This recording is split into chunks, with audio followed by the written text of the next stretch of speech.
Halo, halo, apa kabar? Ya, pernahkah Anda berpikir ya, mengapa Tuhan izinkan kita anak-anaknya menghadapi masalah? Pernahkah Anda berpikir itu ya?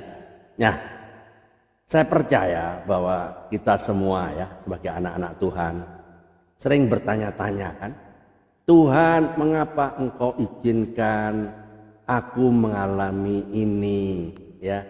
Ketika masalah itu datang bertubi-tubi, bahkan saat kita sedang setia melayani Tuhan.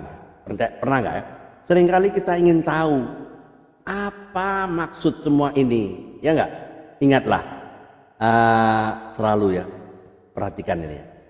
Gold is tested by fire, faith is tested by faith, ya. Jadi emas itu perlu diuji ya dengan api, ya. Jadi iman ya diuji juga dengan cobaan atau masalah ya. Oke, alright, welcome back in this Andre Sabat channel, my quality time with Jesus. Amin. Oke teman-teman ya, Tuhan tidak pernah tertidur ya, tapi ia juga tidak pernah memanjakan anak-anaknya ya. Masalah itu bukan tanda Tuhan itu meninggalkan kita ya, bukan ya, tapi tanda bahwa Tuhan sedang membentuk karakter kita. Jadi disinilah ya ada dasarnya semuanya. Mari kita back to the Bible ya. 1 Petrus 4 ayat 12 ya. Saudara-saudaraku yang kekasih, janganlah kamu heran akan nyala api siksaan yang datang kepadamu sebagai ujian, seolah-olah ada sesuatu yang luar biasa terjadi atas kamu. Nah, disinilah ya, sebab Tuhan menghajar orang yang dikasihinya dan ia menyesah orang yang diakuinya sebagai anak ya. Ibrani ya, Ibrani 12 ya. Nah, kok aneh, kita anak-anaknya kok harus dihajar ya. Nah, disinilah ada 3 alasan sebetulnya Tuhan mengizinkan masalah itu terjadi. 1, masalah itu membentuk karakter ilahi ya. Tuhan lebih peduli pada karakter kita ya, daripada kenyamanan kita ya. Masalah itu mengikis keakuan ya, keegoan kita ya, menghapus kesombongan dan memperhalus iman kita ya. Dengar baik-baik, trouble doesn't build character ya, it reveals it ya, and then shape it. Nah, disinilah contoh orang-orang yang dulunya temperamental tapi setelah banyak mengalami benturan hidup, masalah ya, problem, menjadi lebih sabar dan penuh kasih ya. Semua itu karena apa? Masalah yang membentuknya ya. 2, masalah mengarahkan kita kembali kepada Tuhan ya, ketika semua sedang baik-baik saja. Manusia sering atau cenderung ya lupa bersyukur ya. Pernahkah Anda merasain itu? Tapi ketika jatuh barulah sadar bahwa Tuhanlah satu-satunya tempat sandaran yang sejati ya. God whispers in our pleasure but shout in our pain. Itulah Carl Lewis itu. Ini kata-kata bijak dari Carl Lewis ya. Saya terinspirasi dengan kata-kata bijak dari Carl Lewis ya. Contoh ya, saya beri contoh ya. Seseorang yang jarang berdoa ya, tiba-tiba menjadi pejuang doa ketika apa? Anaknya sakit keras.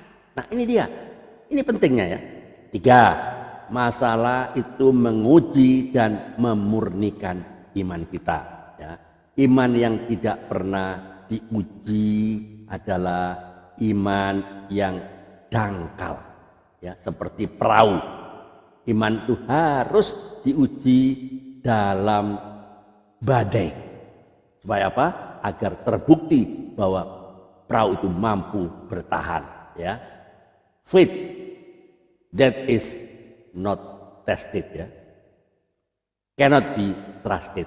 Jadi iman yang tidak diuji itu tidak bisa dipercaya. Jadi inilah contoh Ayub. Pernah bacakan kisah Ayub? Dalam penderitaan yang amat sangat hebat, tetap berkata, Tuhan yang memberi, Tuhan juga yang mengambil. Ya, terpujilah nama Tuhan. Ya, di Ayub 1 itu. Kalau mau baca ya, Ayub 1:21 ya, yang pintar mencatat ya. Jadi dari kisah ini ya, kenapa masalah itu Tuhan izinkan masalah? Pesan moralnya apa? Jangan lari dari masalah, hadapilah bersama Tuhan. Karena storm ya doesn't come to destroy you, but to reveal what's unshakable in you. Ya. Badai tidak datang untuk menghancurkanmu, tapi untuk menunjukkan apa yang tidak tergoyahkan di dalam dirimu. Nah, jika saat ini Anda ya sedang dalam pencobaan, masalah, problem, percayalah Tuhan sedang bekerja di balik layar. Masalah Anda bukan akhir cerita itu, hanya proses untuk menuju mujizatnya ya. You may not see his hand, but trust his heart. Ya, Anda mungkin tidak melihat tangannya, tapi percayalah pada hatinya. Amin. Bapak yang Maha Kuasa, Bapak yang penuh kasih, terima kasih karena Engkau tidak membiarkan kami sendirian dalam badai hidup ini. Ajari kami Tuhan untuk melihat maksud-Mu di balik setiap masalah. Berikan kami kekuatan agar kami tetap setia, tetap percaya, dan tetap bersyukur. Karena kami tahu bahwa Engkau membentuk kami menjadi pribadi-pribadi yang lebih kuat dan serupa dengan Kristus. Di dalam nama Tuhan Yesus Kristus kami berdoa dan mengucap syukur. Amin. Alright ya. Save the lost at any cost. Keep your fire burning. Keep your feet moving. Keep your mouth speaking the truth. Jaga apimu tetap menyala. Jaga langkahmu. Ya. Jaga mulut Anda tetap katakan kebenaran. Karena jika bukan kita, siapa lagi? Karena jika bukan sekarang, kapan lagi? Amin. Tetap semangat. Tuhan Yesus memberkati. Amin.